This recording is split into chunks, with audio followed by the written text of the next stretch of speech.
Hey guys, I am so insanely irritated.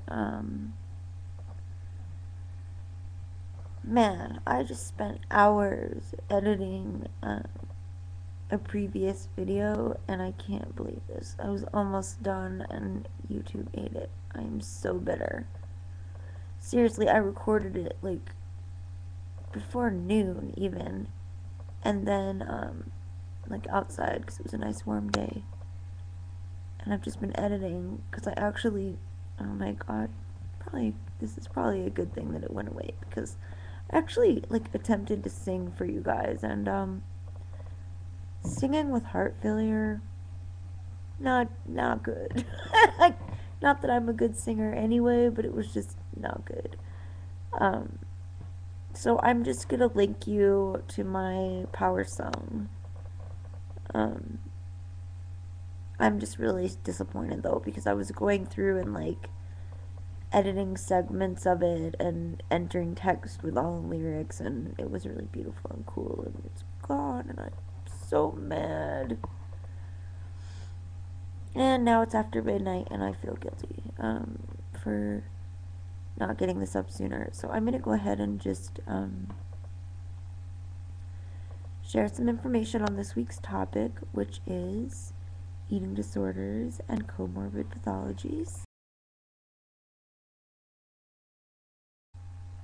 Okay, so I'm just going to share with you what the different mental health axes are.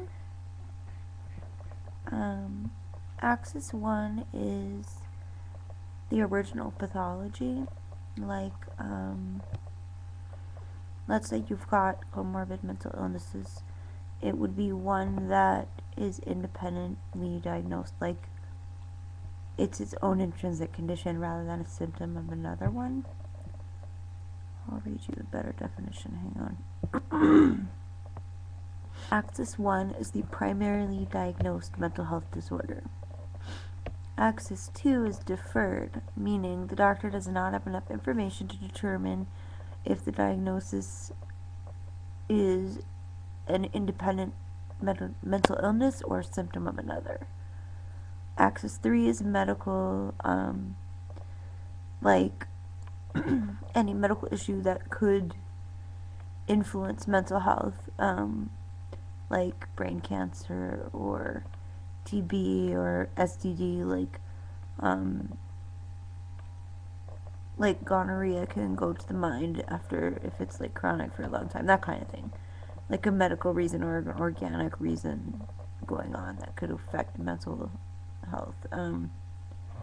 Axis 4 is support system and life stressors, whether or not you are actively involved in life and family.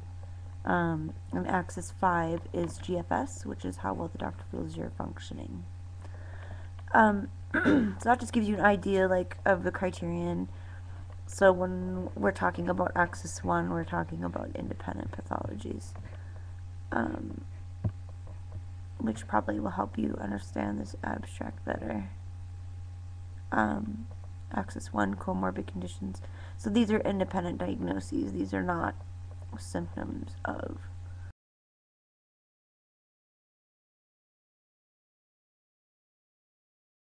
And I actually have some research here from the NIH, which is National Institutes of Health from the U.S. government. And this is a study that addresses this subject really well, and the abstract kind of sums up what I was wanting to share. So I'm going to share that with you, and I'll link you guys as well.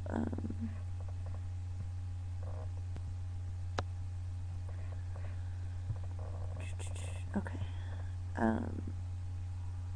Psychiatric comorbidity in patients with eating disorders. The structural clinical interview for the DSM-3R, this is an older study obviously, SCID and SCID2, which are like shorthand for what they named the study, was administered to 105 eating disorder inpatients in order to examine rates of comorbid psychiatric disorders and the chronological sequence in which these disorders develop. That's important, and I'll talk about that. 86 patients, 81.9% of the sample, had Axis 1 diagnoses in addition to their eating disorder. Depression, anxiety, and substance dependence were the most common comorbid diagnoses. Anorexic restrictors were significantly more likely than bulimics, all subtypes, to develop their eating disorder before other Axis 1 comorbid conditions. Personality disorders were common among the subjects. 69% met criteria for at least one personality disorder diagnosis. Of the 72 patients with personality disorders, 93% had Axis 1 comorbidity. Patients with at least one personality disorder were significantly more likely to have an affective disorder or substance dependence than those with no personality disorder. Okay, so this is a lot of psych med jargon here. But basically what they were examining is how common is it for there to be comorbid pathologies or illnesses along with, and are they independent diagnoses or are they as a result of one diagnosis coming first. Axis 1 is like standalone, organic, independently manifested. And the DSM, of course, is the Diagnostic and Statistical Manual. And it's like the Bible of psychiatry. It defines mental illnesses and diagnostic criteria and different subtypes and basically any mental health pathologies in there. We're coming up on the release of 5th edition. So what this study was saying is that most of the patients had other mental illnesses. Depression, anxiety, and substance dependence were the most common. Anorexics more likely than bulimics to develop them before other conditions, their other comorbid conditions, and then getting into the personality disorders and stuff. But I'm going to stick to the more common ones that we're all familiar with. In addition to depression, anxiety, and substance dependence, some of the others are OCD, paranoia. There's a lot. There's so many. Let's see. Where's the one I wanted? Eating disorder, symptom, severity, and psychiatric comorbidity. This is an interesting study as well that I wanted to share with you guys. Patients with eating disorders frequently exhibit additional psychiatric disorders. This study aimed to examine whether psychiatric comorbidity in ED patients is associated with increased severity of ED symptoms. In a sample of 277 women with a current ED, 84 anorexia nervosa, 152 bulimia nervosa, which, interestingly enough, correlates to general stats. There are at least twice as many bulimics as there are anorexics. But then there's like twice that of binge eating. So interesting that they did the anorexia and bulimia in proportion to population stats. Okay. 41 EDNOS patients. Psychiatric comorbidity of Axis 1 and 2, which I just explained, was determined using the Structured Clinical Interview, SCID, for DSM-4. Okay, so this is a newer study than the one I read before. Severity of ED-related symptoms was assessed using interviewer-rated scales from the Structured Interview for Anorexia and Bulimia Nervosa, SIAB.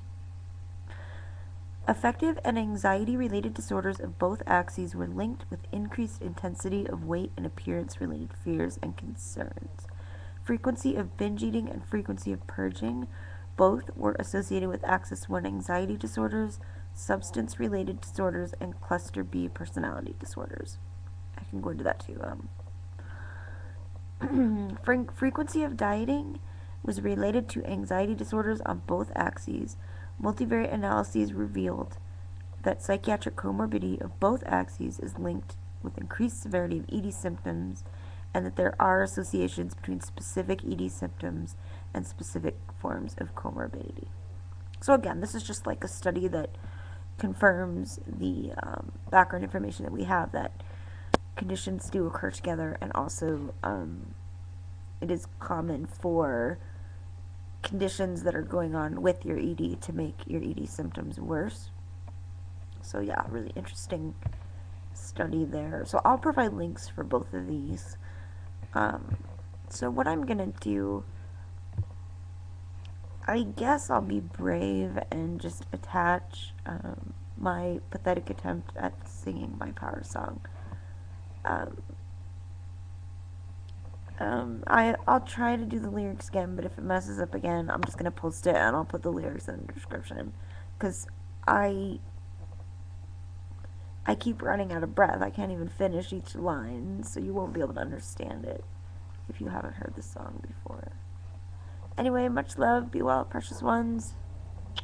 See you next week.